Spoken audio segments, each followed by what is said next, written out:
Hello दोस्तों, नमस्कार। आप लोग का ऑल इंडिया स्टडी में स्वागत है। आइए आज हम ईवीएस का प्रैक्टिस सेट करेंगे जो बहुत महत्वपूर्ण आज होने वाला है। इस प्रैक्टिस सेट में सीधे 5 से 6 क्वेश्चन पेपर में पूछे जाएंगे, सिर्फ इस प्रैक्टिस सेट से 100%। इतना बढ़िया लेवल का क्वेश्चन लिया गया है कि आप लोग देखेंगे तो आप लोग खुद कहेंगे कि हाँ 100% पूछा जाएगा। तो आइए हम लोग ज़्यादा बातचीत न करते हुए प्रश्न पर आते हैं। देखिए, पहला प्रश्न है, सहज अभिव्यक्ति के लिए बच्चों को स्वतंत्रता देना इस प्रणाली का प्रमुख सिद्धांत है। यह मान्यता किस शिक्षा प्रणाली की है? तो देखिए, ऑप्शन नंबर 1 है डाल्टन शिक्षा प्रणाली, बी है मॉन्टेसरी शिक्षा प्रणाली, और सी कह रहा है बेसिक शिक्षा प्रणाली, और डी है प्रोजेक्ट विधि। देखिए, हम ए बी सी डी बोल रहे हैं तो आप लोग इतना समझ जाइएगा कि पहला, दूसरा, तीसरा, चौथा, ठीक ना। तो इसका जो सही जवाब क्या हो सकता है? कर सहज अभिव्यक्ति के लिए बच्चों को स्वतंत्रता देना किस प्रणाली का मुख्य सिद्धांत है? तो देखिए, जो सहज सहज करा है मतलब सरल अभिव्यक्ति में, बातचीत करने में स्वतंत्रता देना, यह जो है मॉन्टेसरी शिक्षा प्रणाली की बात करता है, ठीक ना। तो इसका जो सही जवाब क्या हो जाएगा? ऑप्शन नंबर दूसरा, बी वाला करेक्ट हो जाएगा, ठीक ना। आइए प्रश्न नंबर हम लोग 2 देखेंगे। प्रश्न नंबर 2 है, जिस विषय की सहायता से हम अपनी पारिस्थितिकी के विषय में अध्ययन करते हैं वे सभी के अंतर्गत आते हैं। पर्यावरण अध्ययन, सामाजिक अध्ययन, जीव विज्ञान और खगोल विज्ञान। कह रहा है जिस विषय की सहायता से, मान लीजिए कोई विषय है, ठीक ना, उसकी सहायता से अगर हम पारिस्थितिकी के बारे में अध्ययन करते हैं, ठीक ना, वातावरण के बारे में बात करते हैं, तो इसका मतलब है कि वह पर्यावरण अध्ययन के अंतर्गत ही आएगा ना। तो इसका जो सही जवाब क्या हो जाएगा? पर्यावरण अध्ययन। तो ऑप्शन नंबर पहला वाला सही हो जाएगा, ठीक ना। आइए प्रश्न नंबर हम लोग 3 देखते हैं।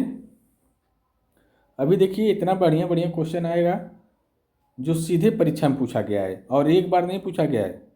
जितनी बार सीटेट का पेपर हुआ हर साल पूछा गया। सीटेट का कुछ क्या होता है कि सीटेट क्या करता है ना, कुछ उसका बहुत पसंदीदा क्वेश्चन होता है जो बार बार उठा करके देता है, ठीक ना। आइए प्रश्न नंबर हम लोग 3 देखेंगे। प्रश्न नंबर 3 है, विद्यार्थियों में खेल कूद की भावना का विकास तीव्र हो सकता है यदि। ऑप्शन नंबर 1 है खेल कूद पर भी विद्यार्थियों को परीक्षा में अंक दिए जाए, ठीक है, अच्छी बात है। खेल कूद पर भी परीक्षा में अंक दिया जाए तो एकदम बिल्कुल सही बात है, ठीक ना। बी कह रहा है खेलने के बाद विद्यार्थी को फल आदि खाने को दिया जाए, ठीक है, खेल कूद की भावना में ये होना चाहिए। तीसरा कह रहा है सी वाला, स्कूल में भी विद्यार्थियों को खेल कूद के पर्याप्त अवसर दिए जाए और उसे अभिप्रेरणा की नियमों से जोड़ा जाए, ये भी बात ठीक है। तो ऑप्शन नंबर तीसरा भी सही है। तो उपरोक्त सभी हो जाएगा इसका, ठीक ना। प्रश्न नंबर हम लोग अगला देख लेते हैं। प्रश्न नंबर 4 है, शिक्षण में पाठ संबंधित क्रियाओं का प्रयोग। ऑप्शन नंबर 1 है शिक्षण को आसान बनाने के लिए किया जाता है। दूसरा कह रहा है शिक्षण को रोचक, सुग्राह्य एवं प्रभावशाली बनाने के लिए किया जाता है। तीसरा कह रहा है शिक्षण को आकर्षक बनाने के लिए किया जाता है। चौथा कह रहा है शिक्षक को सहायता देने के लिए किया जाता है। तो देखिए, जो शिक्षण में जो सबसे महत्वपूर्ण इसमें जो होगा, शिक्षण को रोचक, सुग्राह्य और प्रभावशाली बनाने के लिए प्रयोग किया जाए तो सबसे बेस्ट होगा, ठीक ना। तो ऑप्शन नंबर इसका दूसरा करेक्ट हो जाएगा। प्रश्न नंबर हम लोग अगला देखेंगे। प्रश्न नंबर 5 है, परितंत्र का गति हृदय कहलाता है। उत्पादक एवं ऊर्जा, उपभोक्ता एवं खनिज चक्र, उत्पादक एवं खनिज चक्र, ऊर्जा प्रवाह एवं खनिज चक्र, क्या कहलाता है? परितंत्र का जो हृदय गतिक हृदय को कहते हैं ऊर्जा का प्रवाह और खनिज चक्र, ठीक ना। तो इसका जो सही जवाब क्या हो जाएगा, ऑप्शन नंबर चौथा वाला हो जाएगा। आ रहा है समझ में, बात अच्छी लग रही है, समझ में आ रहा है तो आप लोग चैनल को लाइक शेयर सब्सक्राइब जरूर कर दीजिए। आपका एक लाइक हमें इतना मोटिवेट करता है और एक सब्सक्राइब और मोटिवेट कर देता है। आइए प्रश्न नंबर हम लोग अगला देखते हैं। प्रश्न नंबर 6 है, नीम के पेड़ में निम्न स्रोत के रूप में औषधि या औद्योगिक महत्व तो प्राप्त कर लिया है। क्या नीम के पेड़ ने निम्नलिखित में से या निम्नलिखित में से जो क्या बताया गया है कि औद्योगिक महत्व प्राप्त कर लिया। औद्योगिक महत्व का मतलब हुआ जैसे उर्वरक औद्योगिक क्षेत्र में आता है, कीटनाशक, ठीक ना, ये सब की बात कर रहा है। तो प्रश्न हम लोग फिर से देख लेते हैं। कह रहा है नीम के पेड़ ने निम्न स्रोत के रूप में औद्योगिक महत्व प्राप्त कर लिया है, तो कौन सा है। तो इसका जो सही जवाब हो जाएगा ऑप्शन नंबर तीसरा हो जाएगा, जैव उर्वरक, जैव कीटनाशक एवं प्रतिजनन यौगिक, ठीक ना। प्रश्न नंबर हम लोग अगला देखते हैं। प्रश्न नंबर हमारा 7 है, छाते में काले कपड़ों का उपयोग किया जाता है, इसका कारण क्या है। तो ऑप्शन नंबर 1 है, ये ऊष्मा का कुचालक होता है। ठीक है, ऊष्मा का कुचालक होता है, सही बात है। दूसरा कह रहा है यह ऊष्मा का अच्छा अवशोषक होता है। अवशोषक होता है, ऊष्मा क्या करता है, अवशोष कर लेता है, सोख लेता है, इसीलिए काला कपड़ा लगाया जाता है। तो इसका जो सही जवाब ऑप्शन नंबर दूसरा हो जाएगा, ठीक ना। प्रश्न नंबर हम लोग 8 देखेंगे। प्रश्न नंबर 8 है, पर्यटन विधि से ऑप्शन नंबर 1 कह रहा है विज्ञान के सभी प्रकरण पढ़ाए जा सकते हैं। दूसरा कह रहा है बालक को जो ज्ञान मिलता है वह पूर्ण होता है। तीसरा कह रहा है पर्यावरणीय समस्याओं के प्रति बालक को जागरूक किया जा सकता है। चौथा कह रहा है पढ़ाने के बाद मूल्यांकन अवश्य है। देखिए, एक पर्यटन विधि का मतलब होता है कि मान लीजिए कोई भी बालक कहीं भी जाएगा घूमने, तो वहाँ जो भी ज्ञान मिलेगा वो पूर्ण रूप से मिलेगा, ठीक ना। तो इसका जो सही जवाब हो जाएगा ऑप्शन नंबर दूसरा करेक्ट हो जाएगा। प्रश्न नंबर 9 है, सौर सेल में ऊर्जा का रूपांतरण होता है। तो ऑप्शन नंबर 1 है प्रकाश ऊर्जा का तापीय ऊर्जा में, तापीय ऊर्जा का विद्युत ऊर्जा में, प्रकाश ऊर्जा का विद्युत ऊर्जा में और विद्युत ऊर्जा का तापीय ऊर्जा में। तो देखिए, जो सौर सेल का जो रूपांतरण होता है वह किस में होता है। सौर सेल जो सूरज वाला सेल हुआ होता है, सौर पैनल वाला जो लग रहा है, उसका किस में होता है, तापीय होता है ना, वो ताप होता है ना, अर्थात प्रकाश की बात है। प्रकाश ऊर्जा को किस में बदल देता है, विद्युत ऊर्जा में ना। तो इसका जो सही जवाब हो जाएगा ऑप्शन नंबर तीसरा। प्रश्न नंबर हम लोग 10 देखेंगे। देखिए, प्रश्न नंबर 10 आ गया, पूर्णतः वैध एवं विश्वसनीय मानी जाने वाली परिस्थितियों में किस प्रकार के प्रश्न होने चाहिए। वैध और विश्वसनीय जो है परिस्थिति, उसके अनुसार किस प्रकार का प्रश्न होना चाहिए। तो निबंधात्मक, वस्तुनिष्ठ, लघु, उत्तरात्मक, इनमें से कोई नहीं। तो देखिए, जो है यह होना चाहिए लघु उत्तरात्मक, ठीक ना, छोटा प्रश्न। तो ऑप्शन नंबर नहीं, लघु उत्तरात्मक क्यों होगा भाई, सबसे बेहतर जो विश्वसनीय होगा ना लघु उत्तरात्मक। मान लीजिए डिस्क्राइब करेंगे तो उसमें कुछ गलत हो सकता है, कम बेसी हो जाएगा, विश्वसनीयता नहीं रहेगी। वस्तुनिष्ठ मतलब जो बहुविकल्पी प्रश्न होते हैं यह सबसे बेहतर होगा विश्वसनीय के लिए, वही सही होगा। तो वही सबका एक ही चीज़ सही होगा, ठीक ना, अलग अलग नहीं होगा, इसीलिए अब ऑब्जेक्टिव प्रश्न कराए जाते हैं। आइए प्रश्न नंबर हम लोग 11 देखिए। प्रश्न नंबर 11 है, निम्न में शैक्षिक भ्रमण का महत्व नहीं है। अस्थायी अधिगम एकदम है अस्थायी अधिगम। विषय के प्रति रुचि का अभाव, समय की बचत, प्रत्यक्ष अनुभव। तो देखिए जो कह रहा है शैक्षणिक भ्रमण का महत्व तो नहीं है, तो देखिए विषय के प्रति रुचि का अभाव होता है, ये बात ठीक ना। अस्थायी तो होगा ही, समय की बचत भी होगी शैक्षणिक भ्रमण में, ठीक ना। प्रत्यक्ष अनुभव मिलेगा, तुरंत देख करके अनुभव मिलेगा। प्रश्न नंबर हम लोग देखेंगे 12।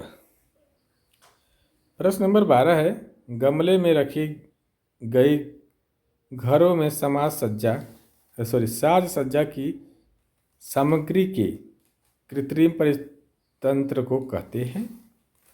कराए जो गमले में रखी गई घरों में साज सज्जा की सामग्री के कृत्रिम परितंत्र को कहते हैं। मान लीजिए जो घरों में सामान वामान रखा जाता है ना, कि सजा वजा करके कुछ में कुछ खराब ना हो, तो उसको क्या कहते हैं?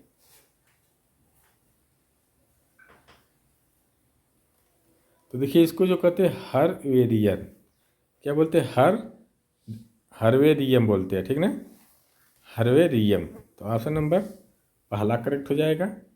प्रश्न नंबर हम लोग अगला देखेंगे। प्रश्न नंबर हमारा 13 है, निम्नलिखित में से क्या ग्लोबल वार्मिंग का परिणाम नहीं है? समुद्र तल का ऊपर उठना, ये तो है ही है।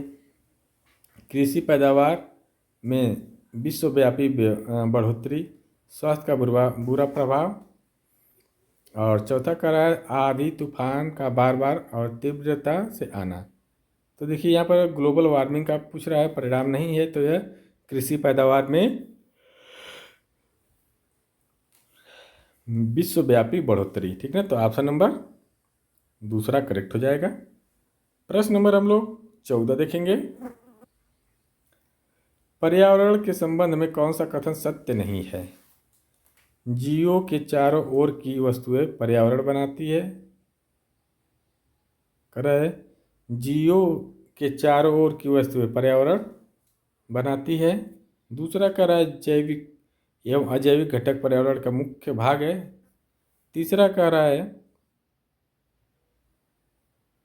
पर्यावरण में ऊर्जा का अच्छे भंडार है। चौथा कह रहा है पर्यावरण अपरिवर्तित रहता है। यहाँ पर पूछा क्या है? हम भी कन्फ्यूजन इसमें हो गए हैं। यहाँ पर नहीं पूछा है, नहीं पूछा है तो देखिए चारों तरफ वस्तुएं पर्यावरण बनाती है, बात तो ठीक ही है। जैविक और अजैविक घटक है ही है। पर्यावरण ऊर्जा का अच्छा भंडार है भी है, लेकिन पर्यावरण अपरिवर्तित नहीं रहता है। तो यहाँ पर नहीं पूछा है, तो ऑप्शन नंबर 4 वाला करेक्ट हो जाएगा। निगेटिव प्रश्न का निगेटिव ही आंसर होता है, ध्यान रहे, ठीक ना। अगला क्वेश्चन देखेंगे।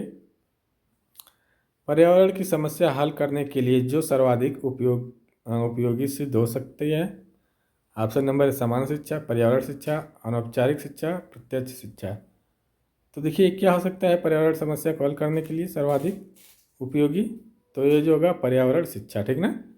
तो ऑप्शन नंबर दूसरा वाला करेक्ट हो जाएगा। वीडियो अच्छी लग रही हो, समझ में आ रहा है, तो आप लोग चैनल को लाइक शेयर सब्सक्राइब जरूर कर लीजिए। अगला क्वेश्चन हम लोग देखेंगे अब। प्रश्न नंबर 16 है, एक शिक्षक। तो देखिए प्रश्न नंबर 16 था, फोन आ गया था थोड़ा सा। प्रश्न नंबर 16 है, एक शिक्षक शिक्षार्थियों को बैक्टीरिया की जानकारी देते हुए 3 सही तथा एक गलत तथ्य श्यामपट्ट पर लिखता है। तो आइए देखते हैं कौन कौन सा लिख रहा है भैया। पहला लिख रहा है यह एक कोशिकी पौधा है। बैक्टीरिया कह रहा है कि यह एक कोशिकी पौधा है।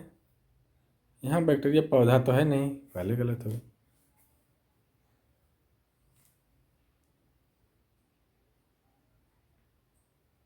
ठीक ना,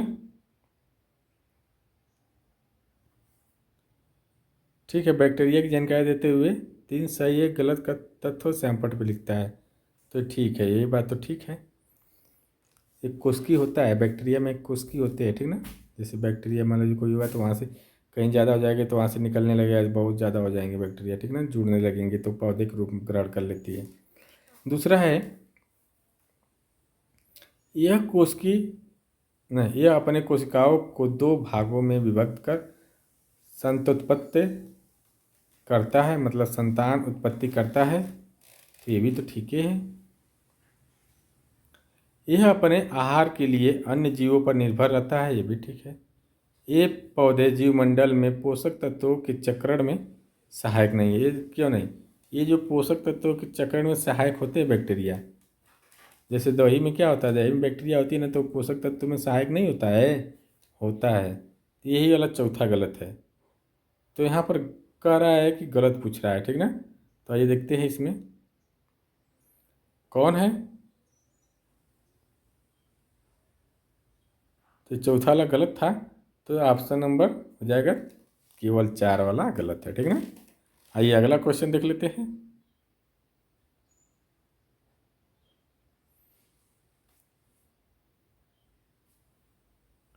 प्रश्न नंबर 17 है, क्लोरीनीकरण पानी को शुद्ध करने का एक प्रक्रम है। क्लोरीन की रोगाणुनाशी क्रिया का मुख्य कारण क्या है? ऑप्शन नंबर 1 है, पानी में क्लोरीन मिलाए जाने पर हाइड्रोक्लोरिक अम्ल बनता है या बनाना। बी कह रहा है, पानी में क्लोरीन मिलाए जाने पर हाइड्रोक्लोरस अम्ल का बनाना, ठीक ना। तीसरा कह रहा है, पानी में क्लोरीन मिलाए जाने पर नवजात ऑक्सीजन का बनना। गलत बात है। पानी में क्लोरीन मिलाए जाने पर हाइड्रोजन का निर्माण होता है। गलत। तो देखिए क्लोरस बनता है, हाइड्रोक्लोरस बनता है, ठीक ना। तो ऑप्शन नंबर दूसरा करेक्ट हो जाएगा। प्रश्न नंबर हम लोग 18 देखेंगे, देखते हैं, मजा आ रही है। ऊंट के पैर समांतर लंबे पाए जाते हैं क्योंकि वहाँ वृक्ष ऊंचे होते हैं। गलत बात। उनके शरीर रेत की गर्मी से दूर रहे, ठीक है। जब ऊंचे ऊंचे पैरवा काहे पाए जाते हैं? ताकि उसके जो शरीर है, जो रेत की गर्मी निकलती है उससे दूर रहे, थोड़ा दूरी रहे, ठीक है। आइए प्रश्न नंबर हम लोग 19 देखेंगे। पर्यावरण अध्ययन की अवधारणा पूरी तरह टिकी हुई है। एकीकृत उपागम पर, प्राकरणी उपागम पर, चक्राकार उपागम पर, इकाई उपागम पर। तो यह किस पर टिकी रहती है? एकीकृत उपागम पर। तो ऑप्शन नंबर ए वाला करेक्ट हो जाएगा। आइए हम लोग प्रश्न नंबर 20 देखेंगे। प्रश्न नंबर 20 है, कक्षा कक्ष में शिक्षिका संयुक्त परिवार की अवधारणा को स्पष्ट करते हुए इसके कुछ निम्न या कुछ गुण निम्न प्रकार से लिखती है। श्रम विभाजन की सुविधा, दूसरा करा सामाजिक सुरक्षा, तीसरा करा व्यक्तित्व के विकास का अवसर, चौथा करा सामाजिक व्यवस्था का छोटा स्वरूप शिक्षिका द्वारा लिए गए गुणों में उपयुक्त नहीं है। कौन सा उपयुक्त नहीं है? श्रम विभाजन की सुविधा, ये तो होना चाहिए। दूसरा कह रहा है सामाजिक सुरक्षा, ये भी होना चाहिए। तीसरा कह रहा है व्यक्तित्व के विकास का अवसर।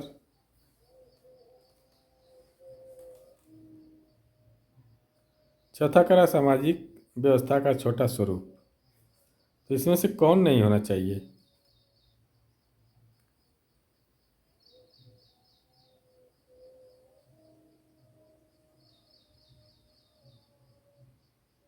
बताइए।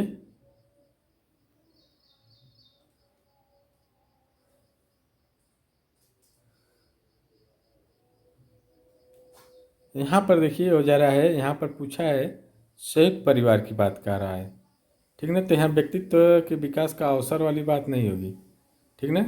ये तो होना चाहिए, श्रम विभाजन की सुविधा होनी चाहिए। एक संयुक्त परिवार में कोई वो काम कर ले, कोई वो कर ले। सामाजिक सुरक्षा होना चाहिए, समाज से बचना चाहिए। कोई अगर मार झगड़ा कर रहा है तो सभी लोग मिलकर के मार दे उसको, अपना बच जाए। व्यक्तिगत व्यक्तित्व व्यक्तित्व की विकास का अवसर, वो व्यक्ति का विकास, व्यक्तित्व तो नहीं विकास होना चाहिए। संयुक्त परिवार है ना, तो सबका विकास की बात करेगा, इसीलिए गलत हो रहा है, ठीक ना। आइए प्रश्न नंबर हम लोग 21 देखेंगे। प्रश्न नंबर 21 है, प्रकाश संश्लेषण में ऊर्जा परिवर्तन का क्रम है। तो देखिए जो प्रकाश संश्लेषण में जो ऊर्जा परिवर्तन का जो क्रम होता है, तो ऑप्शन नंबर 1 है विद्युत प्रकाश रासायनिक, प्रकाश रासायनिक, रासायनिक प्रक्रिया, रासायनिक प्रकाश, यांत्रिक प्रकाश या यांत्रिक प्रकाश। तो देखिए यहाँ पर जो पूछ रहा है प्रकाश संश्लेषण में ऊर्जा परिवर्तन का क्रम, तो देखिए पहले प्रकाशीय ऊर्जा होती है, रासायनिक ऊर्जा होती है, उसके बाद कौन सी ऊर्जा होती है? रासायनिक ऊर्जा मतलब मान लीजिए सेल होल है, वह उसमें जब कन्वर्ट होगी तो रासायनिक ऊर्जा होगी, उसके बाद विद्युत ऊर्जा होगी, ठीक ना। तो ऑप्शन नंबर दूसरा वाला करेक्ट हो जाएगा। प्रश्न नंबर हम लोग 22 देखेंगे। प्रश्न नंबर 22 है एक मनुष्य को भोजन में केवल दूध, अंडे तथा रोटी दी जाती है, वह समांतर रोगी होगा। दूध अंडा रोटी, दूध अंडा रोटी का मतलब क्या दिक्कत उसको है? स्कर्वी रोग, ठीक ना, वह तो स्कर्वी रोग होगा, ठीक ना। तो ऑप्शन नंबर सी करेक्ट हो जाएगा। प्रश्न नंबर अगला देखेंगे। पर्यावरण शिक्षा के संबंध में निम्नलिखित कथनों को पढ़े, अभी पढ़ते हैं। फिर नीचे लिखा हुआ है इनमें से कौन सा कथन पर्यावरण के वास्तविक उद्देश्य का निरूपण करते हैं? तो आइए देखते हैं। पर्यावरण एवं मानव के साथ पारस्परिक संबद्धता की आधारभूत समझ है। ठीक है, आधारभूत मानव और पर्यावरण का तो एक संबंध है ही है। दूसरा कह रहा है पर्यावरणीय संबंध या संबंधी समस्याओं की जागरूकता तथा उनके समाधान के लिए योग्यता, ये भी ठीक है। तीसरा कह रहा है पर्यावरण के क्षेत्र में काम करने वाले संगठनों के नामों के बारे में जानकारी, ये भी ठीक है। यहाँ पर जानकारी से नहीं मतलब पर्यावरण शिक्षा संबंध पूछ रहा है ना। और चौथा कह रहा है पर्यावरण के प्रति संवेदनशीलता, ये ठीक है। तो 1 2 4, तो आइए देखते 1 2 4 कहाँ है? 1 2 4 तो पहला में है, तो पहला ऑप्शन सही हो जाएगा। प्रश्न नंबर हम लोग अगला देखेंगे। प्रश्न नंबर 24 है मीरा और दिव्या लड़कियां हैं। मीरा समोसे, ककलेट और डबल रोटी खाना पसंद करती है, जबकि दिव्या ऐसा भोजन पसंद करती है जिनमें लौह तत्व की कमी है। मीरा और दिव्या को निम्न में से क्रमशः कौन सी बीमारी होगी? मोटापा और स्कर्वी और एनीमिया और रतौंधी। मोटापा और एनीमिया, तो देखिए मोटापा होगी और एनीमिया होगी, ठीक ना। एनीमिया का मतलब खून की कमी होगी, ठीक। प्रश्न नंबर हम लोग अगला देख लेते हैं। बच्चों को विभिन्न प्रकार के ईंधनों से परिचित कराने के लिए शिक्षक, ऑप्शन नंबर 1 है कक्षा में कुछ ईंधनों के नमूने दिखा सकता है। दूसरा कह रहा है एक लघु फिल्म दिखाने के साथ खाना पकाने के लिए प्रयोग होने वाले संभावित ईंधन के प्रकारों पर बच्चों के साथ चर्चा कर सकता है। तो ये बात ठीक है, तो इसका जो सही जवाब ऑप्शन नंबर दूसरा हो जाएगा। प्रश्न नंबर हम लोग अगला देखते हैं। मानचित्र पढ़ने के लिए आवश्यक कौशल में शामिल है अभिव्यक्तात्मक योग्यताओं को बाहर निकालने के लिए विलक्षण संप्रेषण कौशल, गलत बात। समय स्थान जो होता है ना, स्थान, दूरी और दिशाओं की सापेक्ष स्थिति को समझने की योग्यता, जो मानचित्र में स्थान, दूरी और दिशा को, जो दिशा होती है उसके सापेक्ष स्थिति को समझने की योग्यता, तो ऑप्शन नंबर दूसरा वाला करेक्ट हो जाएगा। प्रश्न नंबर अगला देख लेते हैं। पर्यावरण अध्ययन की कक्षा में बच्चों के व्यक्तिगत अनुभवों को महत्व देना शिक्षक को लाभ पहुंचाता है। तो ऑप्शन नंबर 1 है विषय को बच्चों के अनुभव संसार से जोड़ने और विमर्श व सीखने को बढ़ावा देने में, तो पहला ही ऑप्शन करेक्ट हो जाएगा। ठीक ना। आइए प्रश्न नंबर आज का लास्ट देख लेते हैं। पर्यावरण अध्ययन के लिए या अध्ययन के शिक्षक के रूप में आप बच्चों को चिड़ियाघर ले जाने की योजना बनाते हैं। आप बच्चों को निम्नलिखित में से कौन सी गतिविधि करने की अनुमति देंगे या नहीं देंगे? कौन सी चिड़ियाघर ले जाएंगे तो क्या कहेंगे कि ये काम नहीं करना है? चिड़ियाघर के जानवरों के लिए बहुत सारी खाने की सामग्री ले जाना, ये अनुमति नहीं देंगे। चिड़ियाघर में जो जानवर है बहुत से खाने की अनुमति नहीं देंगे। ठीक ना। और दिया भी नहीं जाता है, कुछ खिलाया भी नहीं जाता है। ठीक ना।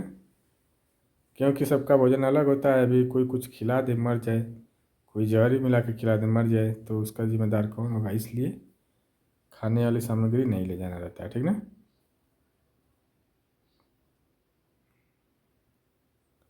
इतना पता कर सकते हैं चिड़ियाघर में कौन सा जानवर कौन सा भोजन खाता है।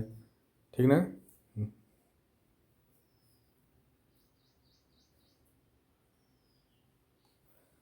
वहाँ पर एक कर सकते हैं, जानवर फोटो खींच सकते हैं और जो देखा हुआ आकर के घर पर ड्राइंग में चित्र बना सकते हैं। ठीक ना। देखिए टोटल 28 क्वेश्चन थे। वीडियो अच्छी लगी हो तो आप लोग चैनल को लाइक शेयर सब्सक्राइब करिए। मिलते हैं अगले वीडियो में, तब तक के लिए नमस्कार।